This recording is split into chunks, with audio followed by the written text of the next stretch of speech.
Cuando faltan menos de 3 semanas para las elecciones, el candidato colorado Ernesto Talvi busca recuperar terreno perdido. Pese a sus denuncias y reclamos, no tuvo lugar en el debate televisivo que protagonizaron el martes Luis Lacalle Pou y Daniel Martínez. Y ahora se empeña más que antes por romper la polarización que ha ido perfilándose entre el Frente Amplio y el Partido Nacional. Para complicar más ese escenario, Cabildo Abierto sigue creciendo en las encuestas y la figura de Guido Manini Ríos se consolida en la opinión pública. ¿Cómo es la estrategia de Talvi para estos días que restan? Vamos a conversar con él a partir de este momento. Ernesto, buen día, gracias por acompañarnos. Al contrario, Emiliano, un gusto estar aquí como siempre. Primera pregunta, sí, a propósito de lo que ha estado ocurriendo, de lo que hemos charlado, de lo que la gente vio. Bien concreta la pregunta. ¿No se le fue la mano con los reclamos públicos que estaba haciendo, primero para participar en el debate y después para denunciar que se lo estaba excluyendo?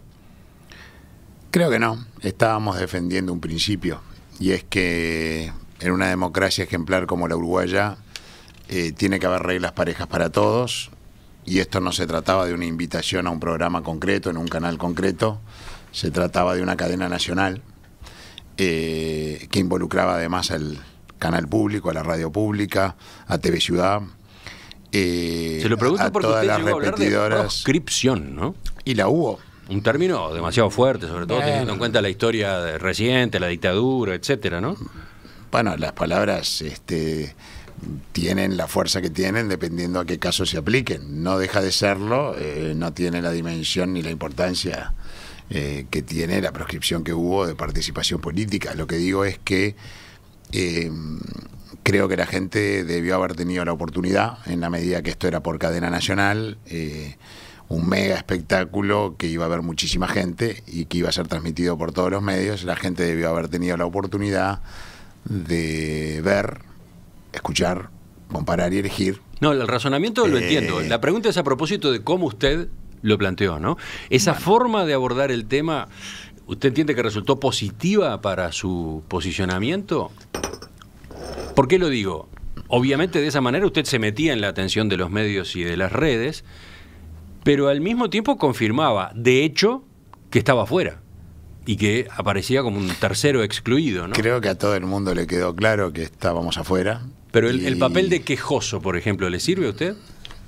No es un papel de quejoso. Nosotros tuvimos, como digo, 3 instancias a lo largo de toda esta campaña electoral en que creemos haber defendido principios.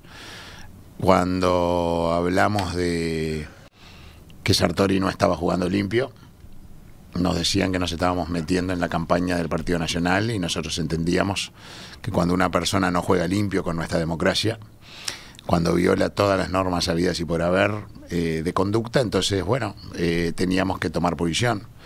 De la misma manera, en esta situación, tomamos posición respecto de algo que es una cuestión de principios. En Argentina, en el debate que va a haber ahora, va a haber 6 atriles. En el debate de la elección de Brasil, hubo 8 atriles. Ni Argentina ni Brasil tienen nada que enseñarnos de democracia. Creo que de la manera en que a la postre se dio, como una cadena nacional, en fin, los medios no debieron haber aceptado que 2 candidatos decidan que los demás no podemos estar allí y que la gente no puede ver, comparar, decidir. Encima de eso, de también hecho, cuestionó a los medios de comunicación, ¿no? Y por supuesto, en la medida que esto no era un canal ni un programa, eran todos los medios ofreciéndole una plataforma enorme para que, en fin, se exhibieran sus proyectos, sus personalidades, sus caracteres, y quedáramos otros afuera que tenemos aspiraciones idénticas de poder llegar al balotaje.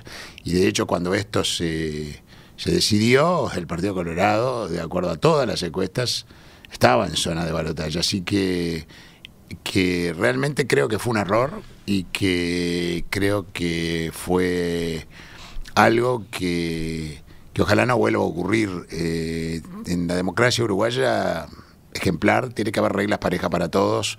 Debió haber sido armado con criterios más amplios. A ese cuadro se agregan las encuestas. Las últimas lo muestran en tercer lugar habiéndose alejado del Partido Nacional. Y también dicen que Manini crece y se le acerca al Partido Colorado. Entonces, ¿cómo hace para convencer a la población de que todavía es posible que usted sea el candidato más votado dentro de la oposición? Las encuestas van y vienen, Emiliano. Estas encuestas que ahora nos están dando más cerca de Manini, más lejos del Partido Nacional, son las mismas que un mes antes de la interna, porque es cuando salieron. Estamos comparando un mes antes de la interna con un mes antes de la nacional. Nos daban perdiendo por 40 puntos, por 23 puntos con el doctor Sanguinetti, y a la postre ganamos por 21 puntos. Solo una encuestadora estaba marcando que nosotros ganábamos la interna. No cuestiono a las encuestas, pero dado que un mes antes de la interna los errores fueron tan enormes, bueno, como nosotros estamos haciendo una encuesta propia que diseñamos con criterios muy profesionales en base a plataformas online, nos dio muy buen resultado durante la interna. Y nos ¿Qué le dice ahora esa encuesta? Que estamos a 4 puntos del Partido Nacional. De hecho, sea, ¿en qué números? 22-18. Y esto no es muy distinto que lo que publicó la encuestadora del Radar, fue la última que publicó, en la que muestra que la suba de Manini está fundamentalmente originada en la caída del Partido Nacional y del Frente Amplio, mucho menos del Partido Colorado, que el Partido Colorado se estabilizó en un piso muy sólido de entre 17 y 18%, que si uno lo compara con la intención de voto de 4% que tenía en junio del 2018, es decir, un año antes de la interna, realmente es un crecimiento espectacular. Sí, sí. No va a ser fácil de aquí, bueno, ahí vamos, en adelante. Si compara con aquel piso que había alcanzado en su momento el Partido Colorado, está claro que hay una buena performance, pero el tema era el otro, ¿no? Estar o no estar en la conversación del balotaje. Yo creo que estamos, Emiliano. Pero ¿usted ha hecho autocrítica sobre los pasos del último mes que pueden haber provocado caída en las encuestas? Es que por mi formación académica, la autocrítica es casi una obsesión. Se lo digo, por ejemplo, en Ballistas, en el sanguinetismo, creen que fue un error haber puesto tanto énfasis en la reducción de la plantilla de funcionarios públicos, no proveyendo vacantes. Que esa propuesta puede hacer dudar a posibles votantes. Llaman la atención a propósito de la cantidad de funcionarios públicos que tenemos, 300.000, con sus familiares se llega casi a 1 millón de personas afectadas. Si yo le entre dijera, comillas, Emiliano, cuántos errores nos señaló la gente de Ballistas a lo largo de la interna, en fin, digo, son matices y opiniones. Pero ahora están juntos, ¿no? Ahora estamos juntos. Están tirando, se supone, para el mismo lado. Estamos juntos, yo soy el candidato de todo el partido, pero lo que digo es aquí nosotros le hemos venido a plantear al país las cosas que entendemos que se necesitan escuchar, que se necesitan hacer. No todas van a ser agradables, no todas van a ser simpáticas. El país está en decadencia, Emiliano. El Frente Amplio, después de 5 años de tener que administrar una estrechez, no la bonanza que administraron entre 2004 y 2014, va a dejar hipotecado al país en varias dimensiones. Se cerraron 7.000 empresas en los últimos 5 años, se perdieron 67.000 puestos de trabajo. 1 de cada 2 chiquilines nacen en las periferias urbanas pobres que rodean a todas las ciudades. No terminan el liceo en su enorme mayoría y terminan en la informalidad, la changa, el trabajo precario, el MIDES, el delito y la droga. Vamos a batir el récord de homicidios, el récord de rapiñas, el récord de población carcelaria, el récord de homicidios adentro de las cárceles, que son un recinto en el cual se supone que el Estado tiene que velar y proteger la vida. Las bandas de narcotraficantes andan pululando por el país con total libertad, a tal punto que te pueden meter un contenedor de 4,5 toneladas de cocaína en Hamburgo. Hemos perdido lo más extraordinario que tenía el Uruguay, que es nuestra capacidad de convivir en armonía. Este país, esa aritmética educativa y la situación en la que estamos, ahora esta es la realidad, porque la bonanza nos fue un espejismo. Pero la pregunta era a propósito de autocrítica. Lo que estoy diciendo, sí, la pregunta era a propósito de autocrítica, digo, pero si uno parte de este diagnóstico, está claro que el próximo gobierno tiene que ser un gobierno, Emiliano, a nuestro criterio, y es lo que le estamos planteando al país, profundamente transformador. no puede ser un gobierno que haga la plancha, no puede ser un gobierno para evolucionar, porque evolucionar hacia dónde si estamos apuntando hacia abajo. Tiene que ser un gobierno profundamente transformador. Y nosotros lo que le estamos presentando a la sociedad es un mapa del futuro, un proyecto de sociedad en la que queremos vivir. El punto era, por ejemplo, el tema funcionarios públicos, públicos, reducción de la cantidad a la sociedad que el Estado, tal y como está hoy concebido, después de 15 años de gobierno frentista, tenemos que redimensionarlo. Lo vamos a hacer de manera gradual y humana. Nadie va a perder su trabajo, no se van a afectar derechos adquiridos, pero el Estado que hoy tenemos gasta mucho, implica impuestos altísimos, implica tarifas de servicios públicos carísimas, implica un endeudamiento que ya no podemos sostener y que es el responsable de un dólar poco competitivo que está asfixiando al sector privado. Y es el responsable de esos cierres de empresas y de esas pérdidas de empleo. Y además es un Estado que gasta mal. En educación, por ejemplo, en los últimos 14 años, Emiliano, se multiplicó por 2 el número de funcionarios por alumno. Se multiplicó por 3 el presupuesto por alumno. Es un enorme esfuerzo que se ha hecho en canalizar recursos a la educación, que hoy le cuesta a la sociedad 1.200 millones de dólares por año. Entonces uno diría, con ese esfuerzo que se hizo hacia un lugar en el que es necesario invertir recursos, tendríamos que tener algún resultado del otro lado, y lo que tenemos es que el gobierno dice, hay resultados. Sí. Está lleno de mejoras. Por supuesto que falta. A ver, pero en la campaña, Daniel Martín y su equipo están destacando lo que en educación se ha avanzado. Sí, hay mejoras, pero acá vamos a hablar claro. Usted escuchó, por ejemplo, mencionar, yo qué sé, el desarrollo de la universidad en el interior, Estoy hablando ahora, la creación de la UTEC y su implantación en cantidad de ciudades, y siendo una opción de formación terciaria para familias que hasta ahora no tenían esa alternativa y en todo caso debían venir a Montevideo o directamente no cursarla. Y en materia de educación secundaria y primaria también marcan que ha habido una cantidad de avances. Usted eso... Perdón. En educación terciaria, la UTEC está muy bien, yo elogié eso, es una gota en el océano. En educación secundaria aumentó la cobertura, ya lo he destacado como algo positivo. La calidad de los aprendizajes ha disminuido dramáticamente. Las pruebas de matemáticas hemos empeorado en los últimos 12 años, cuando todos los países han mejorado, nosotros empeoramos, a pesar de los recursos que se destinaron. Y se nos dice, es porque aumentó la cobertura y por ende hay más chiquilines de barrios vulnerables estudiando, eso explica por qué empeoraron los aprendizajes. Entonces voy a primaria, porque en primaria no cambió la cobertura en los últimos 14 años. Hace 14 años el 100% de los que tienen edad de estar en primaria estaban, y hoy también. Y uno mira las pruebas que hace UNESCO de lectura, escritura y matemática, y hemos empeorado en las 3 dimensiones. O sea que hemos invertido una cantidad gigantesca de recursos en la educación, y el resultado que obtenemos del otro lado es un deterioro en la calidad de los aprendizajes. ¿Cómo hiciste vos? ¿Cómo hiciste para invertir tantos recursos y generarme peores resultados? Todo esto venía a cuento de la insistencia que usted había puesto hace algunas semanas en la cantidad de funcionarios públicos. El Estado frentista gasta mucho. Tenemos un Estado grande, pesado, que implica muchos impuestos, muchas tarifas y un dólar poco competitivo.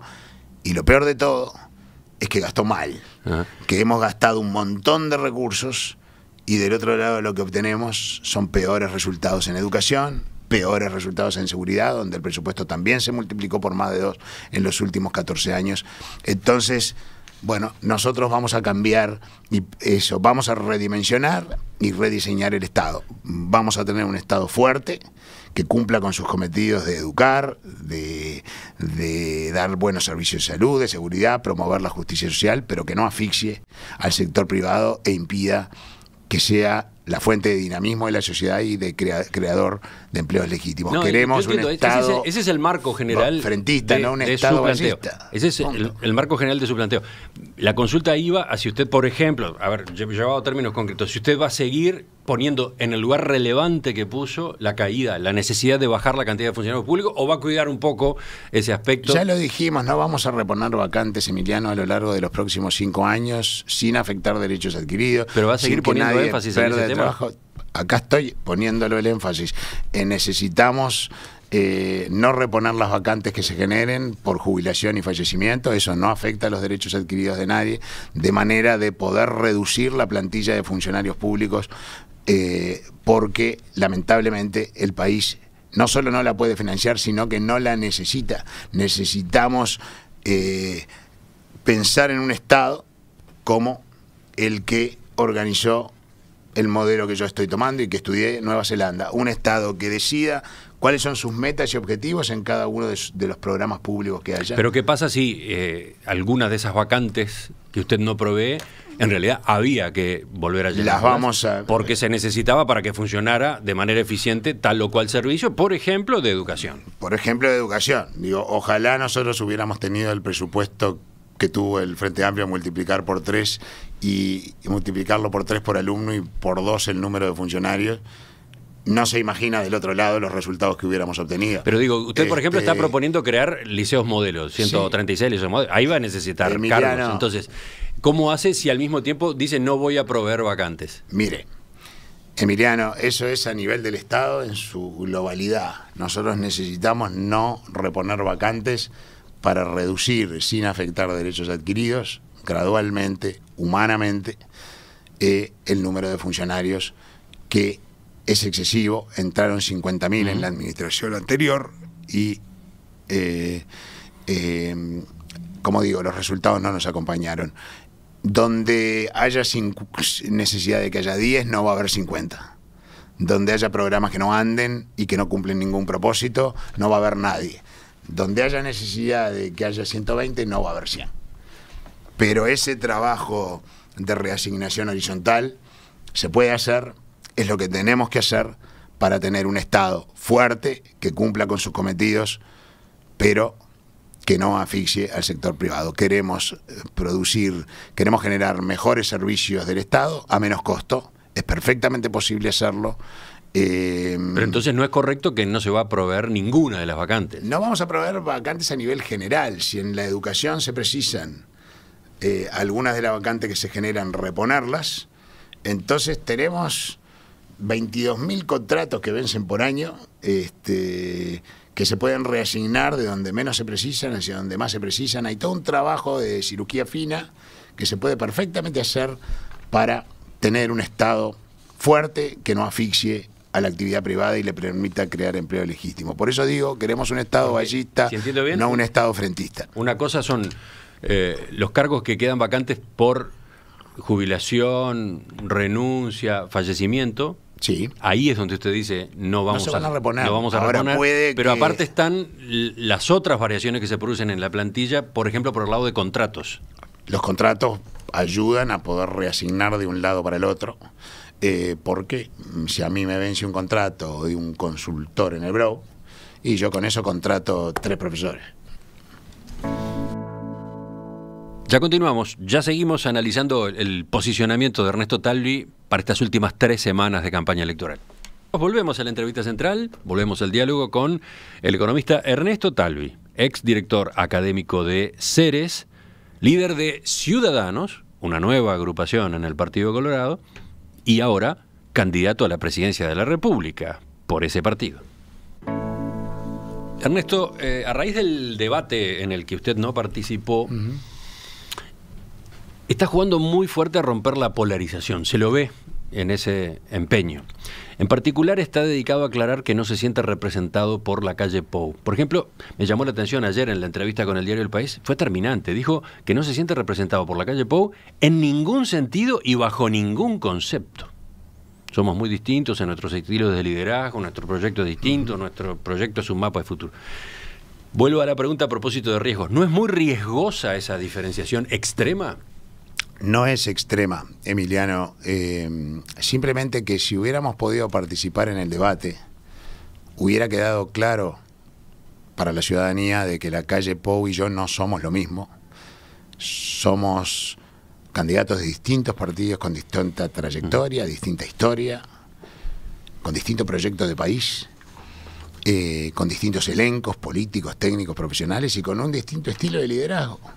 Es decir, como decía el doctor Lacalle, y legítimamente propone un gobierno para evolucionar, nosotros entendemos que el próximo gobierno debe ser profundamente transformador, porque la evolución solo nos lleva hacia el fondo del abismo, porque el país está en decadencia. ¿Por qué le hacía la pregunta? Lo segundo, Emiliano, y para mí es muy importante, el doctor Lacalle exhibe los programas de todos los partidos y apunta a las coincidencias. Ahí está, él está empeñado en lo otro, en mostrar las coincidencias. Claro, lleva los distintos programas y destaca, subraya todo lo que ha encontrado en común entre los partidos de la actual oposición.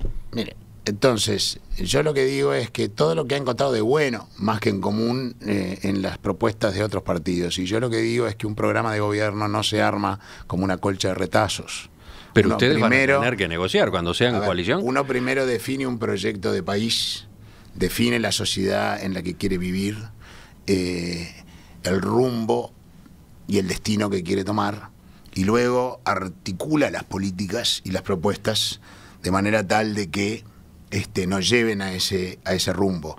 No se puede tomar al mejor violinista de acá, al mejor trompetista de acá, al rey del bombo de acá, y pensar que si uno los deja tocando va a salir algo armónico, va a salir ruido. Se precisa una partitura, una música que interpretar, se precisa un director de orquesta para que de allí salga algo armónico. Entonces no es indistinto para el elector quién va a liderar esa coalición. Después del 27 de octubre, que nadie tenga duda, vamos a estar juntos.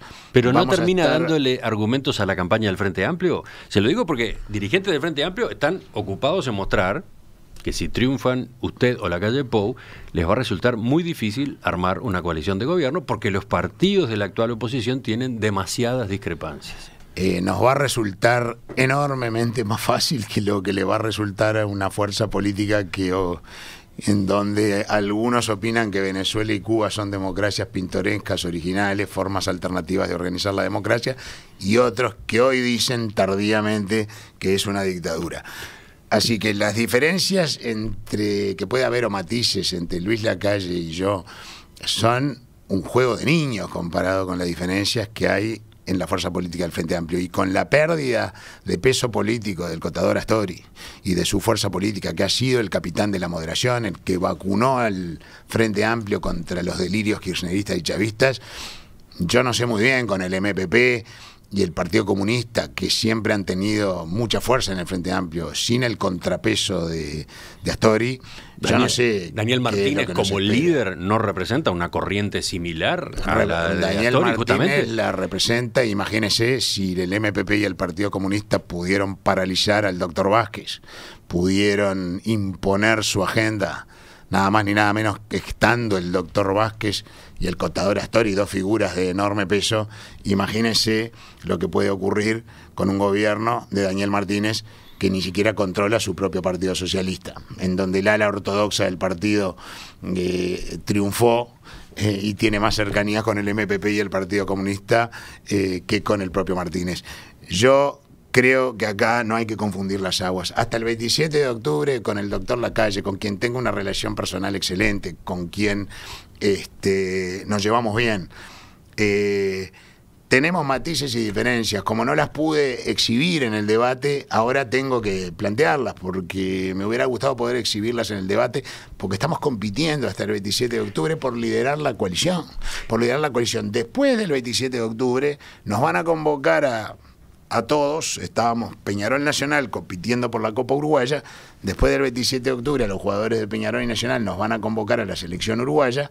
Vamos a tener la misma camiseta, vamos a jugar en el mismo equipo, vamos a tener el mismo objetivo. Nos vamos a poner de acuerdo para llevar adelante un proyecto de país alternativo al que hoy nos gobierna, que está terminado y que va a dejar al país hipotecado y con varios incendios prendidos que va a haber que apagar. Ya lo dijo más de una vez en esta entrevista, lo ha dicho en discursos en estos días. Uno de los acentos para marcar las diferencias con Lacalle Pou es que él, el candidato del Partido Nacional, no está exhibiendo un proyecto de futuro. En cambio usted sí dice, yo tengo un proyecto de futuro.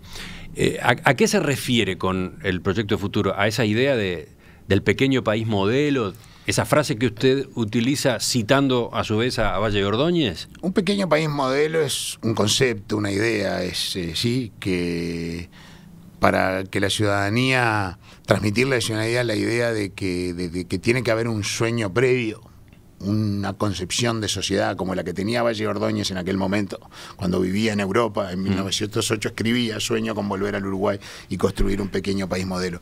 Nosotros lo tenemos. Cuando yo digo, para que se entienda, para que esto no quede ¿sabe por qué se lo pregunto? abstracto, Porque Emiliano, fui a mirar el programa de gobierno del Partido Colorado, sí, que ahora se negoció entre las distintas corrientes. sí, básicamente es el proyecto de Ciudadanos. Mejorado por los aportes del resto de los Básicamente sectores, es el sí, proyecto, el programa que presentó Ciudadanos en las internas, ahora con algunos aportes, con algunas variantes, es el programa del partido.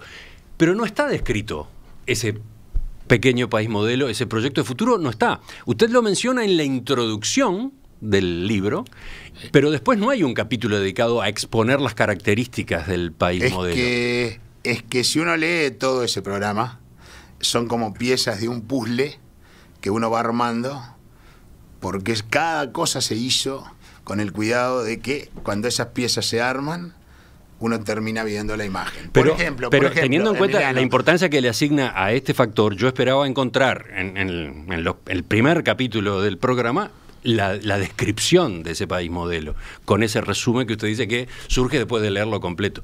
La descripción del país modelo la digo en una frase. Nosotros queremos una sociedad en la que podamos convivir en armonía, una sociedad en la que sea justa, que sea amable y que le dé razonablemente oportunidades a la gente de tener una vida digna. No tenemos la aspiración de ser el país más rico de la tierra.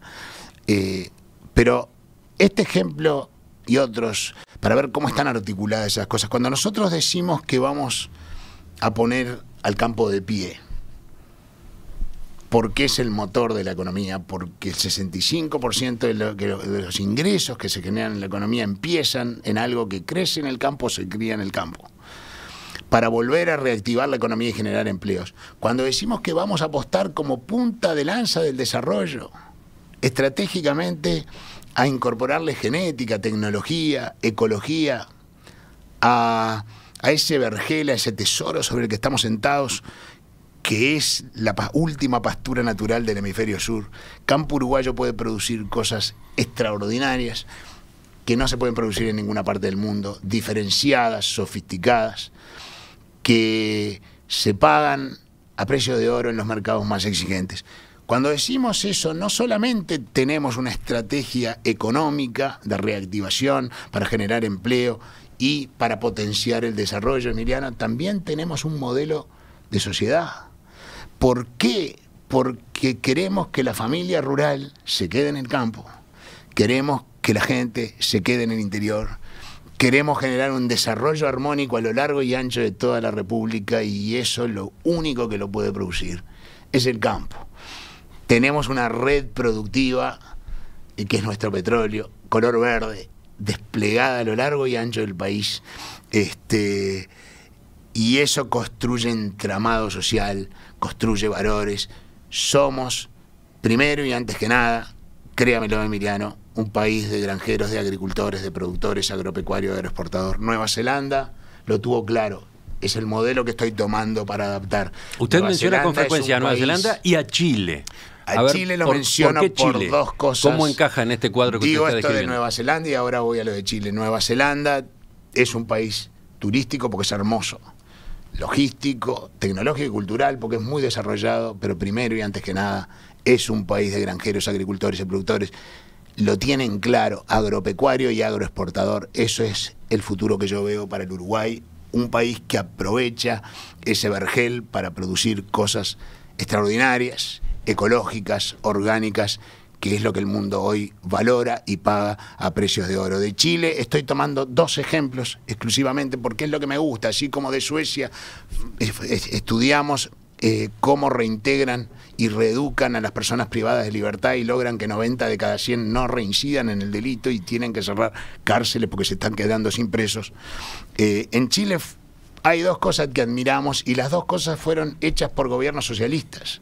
La primera es la audacia del expresidente Ricardo Lagos, socialista, de salir a la conquista del mundo. Hoy Chile tiene acceso al 86,5% de los mercados del mundo sin pagar aranceles, sin pagar un solo impuesto para entrar. Uruguay tiene acceso al 6,5%. Emiliano, somos un país completamente aislado del mundo, un país chico, precisa mercados grandes, necesitamos poder mandar productos uruguayos con trabajo de uruguayos al mundo, no mandar uruguayos al mundo porque aquí no encuentran trabajo. Vamos a reorientar la diplomacia, como hizo Nueva Zelanda, como hizo Chile, hacia una diplomacia comercial, una gran fuerza de ventas que le abra camino a nuestros productos. Lo otro que admiro de Chile, que lo hizo el gobierno socialista, el primero de Michelle Bachelet, mi amigo, a quien le tengo especial cariño, Andrés Velasco, era el ministro de Economía,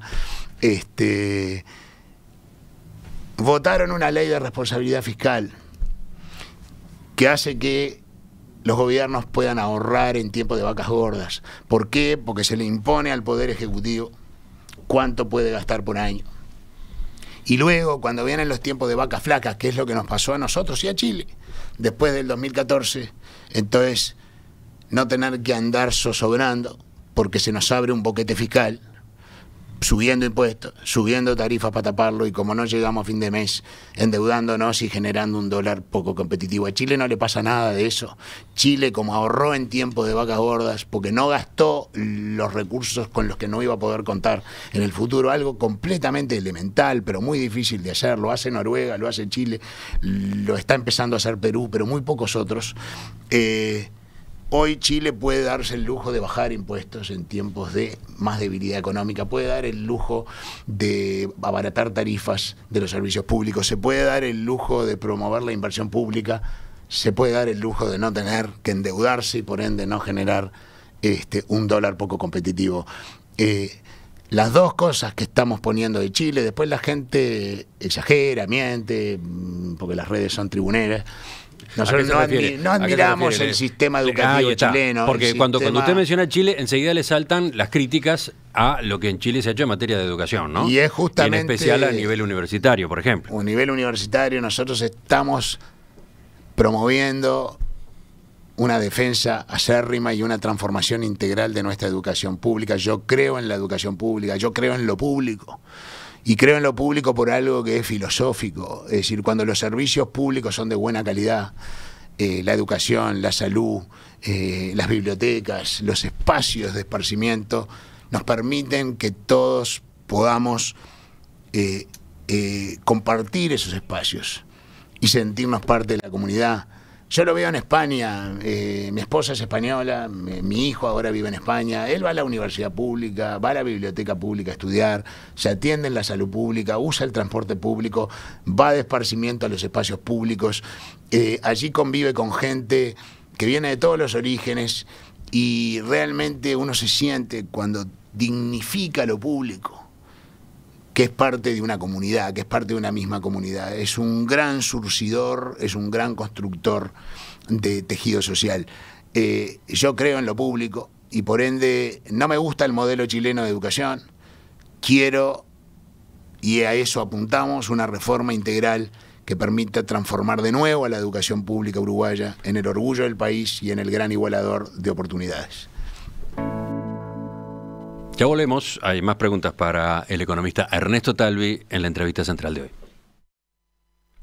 Economista Talvi, estaba mirando durante la pausa preguntas y comentarios de los oyentes y me encuentro, por ejemplo, con este de Juan, que dice: Chile es un cable eléctrico, le sacás el cobre y queda un forro colorido nada más. Otros dicen que debe reconocer que el fondo que da soporte financiero a la regla fiscal chilena es el cobre, que representa el 50% de las exportaciones. Van varios mensajes por ese mismo lado. ¿Es asimilable entonces la realidad chilena con la uruguaya a los efectos de esa regla fiscal? Ahorrar en tiempos de vacas gordas. El Chile tiene un cobre, es un factor que lo hace mucho más dependiente de una sola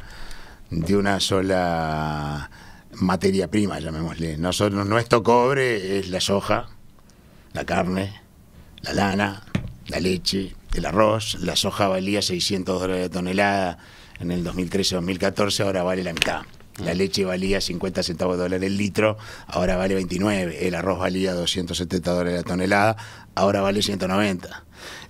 Cuando la soja, la leche, el arroz y el resto de los productos agropecuarios que producimos y vendemos estaban a precio de oro, y obvio, cuando el campo anda, el país anda la industria, anda el comercio, anda la construcción, andan los servicios, y abundaban los recursos, y gastamos como si no hubiera mañana, como si la soja fuera a estar a 600 de la tonelada para toda la vida, pero ahora está a la mitad, desde el 2014. Y el Frente Amplio administró la abundancia, la administró mal, porque no capitalizó la abundancia, y ahora que del 2014 tenemos que administrar la escasez, que es lo que habitualmente le ocurre a los países, hay que administrar la escasez, la abundancia, uno tiene la suerte de administrarla cada 70 años. Le tocó al Frente Amplio en el 2004 y 2014, y nos tocó en los años 50. Administrar la escasez, el Frente Amplio no supo, porque nos va a dejar un país hipotecado en materia económica, en materia social y en materia de seguridad. Así que perdieron el crédito, se necesita un cambio, necesitamos un proyecto alternativo al que hoy nos gobierna, un proyecto de país que nos implica un golpe de timón y empezar a rumbear hacia otra parte que a la que vamos, porque lamentablemente el país está en decadencia. Volvemos a los temas que veníamos viendo del escenario político. Yo mencionaba en la introducción otros factores en el escenario político que ahora Ernesto Talvi, candidato a la presidencia de la República del Partido Colorado, enfrenta. Manini Ríos y Cabildo Abierto. Suman puntos en las encuestas, se le acercan al Partido Colorado. ¿Cómo está siguiendo ese fenómeno? Repito, nuestros números no nos indican que Cabildo Abierto está creciendo, eso es cierto. No nos indican que es a expensas del Partido Colorado, sino fundamentalmente del Partido Nacional y del Frente Amplio. Y de hecho la última encuesta que se publicó de las encuestadoras, sí, que fue Radar, indica exactamente lo mismo, que no es a expensas del Partido Colorado. De todos modos podría llegar a pasar al Partido Colorado, que esa es una de las especulaciones. Sinceramente no creo. De hecho, el fenómeno Manini es un fenómeno que estamos viendo en otras partes del mundo, pero aquí hay una realidad. El general Manini es una imagen, la de un ex comandante en jefe, general del ejército, que viene a poner orden en este lío. Y yo ejemplifico con las políticas de seguridad. No se precisa tener la condición de general o de ex comandante en jefe para poner orden. Se precisa ser inteligente. La seguridad es una cadena compleja, que involucra 4 eslabones. Primero, la efectividad de la policía. Si uno no pesca a nadie y el delincuente piensa que no lo van a pescar, y las organizaciones criminales piensan que no las van a desarticular, más allá de operadores operativos muy visibles y que 3 días después terminan recreándose las condiciones. Ahora, si pescamos a los delincuentes y después los mandamos a la justicia penal y entran por una puerta y salen por la otra, tenemos un problema si falla el segundo eslabón. Tercer eslabón, que son las cárceles. Si los pescamos, los procesamos, juzgamos y condenamos y los mandamos a infiernos humanos, a lugares de castigo, de donde en vez de reeducarlos para reintegrarlos a la sociedad, nos mandamos a escuelas del crimen, de donde salen peor de lo que entraron. Entonces, ser muy efectivos a nivel policial y judicial con cárceles inhumanas como tenemos hoy termina siendo pan para hoy, hambre para mañana. Y si después de reeducarlos en las cárceles no manejamos bien la Dirección Nacional del Liberado, el momento traumático, tan traumático es para una persona privada de libertad cuando sale como cuando entra. Tenemos a Jaime Saavedra en la Dinali haciendo lo que puede con un presupuesto de tenedor, y tiene que haber un acompañamiento que le permita a la persona integrarse a la sociedad. Nosotros lo que hemos armado es una propuesta de seguridad que toma en cuenta todos los eslabones de esta cadena y que además está integrada al tipo de sociedad que queremos ser. Pero la pregunta era sobre Manini. ¿Por qué salió para allí? ¿Por qué salió a exponer su planteo o un borrador o una visión sintética de su propuesta en materia de seguridad pública? Porque creo que uno de los fuertes que tiene Manini es eso que decía al principio, la sensación de que por su condición de ex general va a venir a poner orden en el caos, va a venir a resolver problemas de seguridad, y yo lo que digo es que los problemas de seguridad no se resuelven porque uno portó el uniforme, se resuelven con políticas inteligentes, integradas en cada uno de estos eslabones y con políticas que en última instancia nos dignifiquen como sociedad, porque las cárceles nuestras no pueden ser lugares donde los relatores de las Naciones Unidas nos vengan a decir que estamos violando sistemáticamente los derechos humanos. De todos modos, porque eso nos quita dignidad como sociedad y además nos quita efectividad en nuestra capacidad de resolver el problema, porque tenemos que reeducar y reintegrar. Pero Manini es más que eso, es más que esa imagen que usted acaba de poner arriba de la mesa. Es bastante más. Tiene un pensamiento económico, tiene un pensamiento geopolítico. Sí, lo tiene. Y usted ha marcado más de una vez las diferencias con esa línea estratégica que hay detrás de Cabildo Abierto y Manini Ríos. Mi pregunta entonces es, según las encuestas que están circulando, por ejemplo la de Radar, Cabildo Abierto podría llegar a tener 3 o 4 senadores. Sí. Y por lo tanto Manini, con todas esas diferencias, tendría la llave de la gobernabilidad de una coalición de los partidos que hoy están en la oposición. ¿Cómo manejaría usted ese factor? Esto es como nosotros vemos la cosa. Después del 27 de octubre va a quedar configurado el Parlamento. Se va a saber, para armar una coalición que permita asegurar mayorías al gobierno, qué composición va a tener esa coalición. Si no alcanza con el Partido Nacional, el Partido Colorado, si no alcanza con el Partido Independiente, entonces habrá que ver quiénes son los otros potenciales socios de esa coalición. Si Manini vota lo que las encuestas hoy están diciendo, entonces tendremos que sentarnos a la mesa a conversar. Yo lo que digo... ¿Y cómo analiza las últimas novedades relativas a Manini? La semana pasada, la defensa del excomandante presentó una excepción de inconstitucionalidad para suspender el proceso penal en la justicia por el caso Gavazo. Dejando de lado la polémica sobre si fue una chicana o no, porque esa es una discusión, lo cierto es que cuando se retome la causa, después del pronunciamiento de la Suprema Corte, Manini tendrá fueros parlamentarios como senador. Ese es un hecho. Todo indica que un senador, Cabildo Abierto, salga, y ese senador va a ser Manini. Todo indica que puede sacar más de uno, pero Manini va a ser senador. ¿Esta situación no embretaría al Partido Nacional y al Partido Colorado al momento de integrar a Cabildo Abierto en una coalición? Emiliano, respecto de esta situación en particular, lo he dicho ya en los últimos 3 días, no voy a pronunciarme porque cualquier cosa que diga, en la medida que estamos en competencia con Manini, puede ser interpretada. Pero yo digo lo siguiente, Cabildo Abierto se incorpora a la coalición de gobierno y apenas se inicia la actividad parlamentaria, usted o su sector o el Partido Nacional tienen que decidir, Emiliano, si votan el desafuero de Manini. Lo que se está presumiendo acá es que esa coalición se va a plasmar. Yo estaba tratando de decir que nos vamos a sentar a la mesa. Construir un proyecto de país viable y gobernabilidad es función de 2 cosas: de cuántas personas están sentadas a la mesa. Cuanto más personas es más difícil organizar la gobernabilidad, y qué tan parecidas son las posiciones que... ¿Usted aspira a que la coalición se arme solo con Partido Colorado y Partido Nacional? Probablemente no sea posible si estos números que tenemos hoy... Entonces vamos a tener que sentarnos a la mesa y ver si las diferencias que nos separan del general Manini, nosotros somos un proyecto liberal, progresista, internacionalista, el proyecto del general Manini es nacionalista, conservador y corporativo.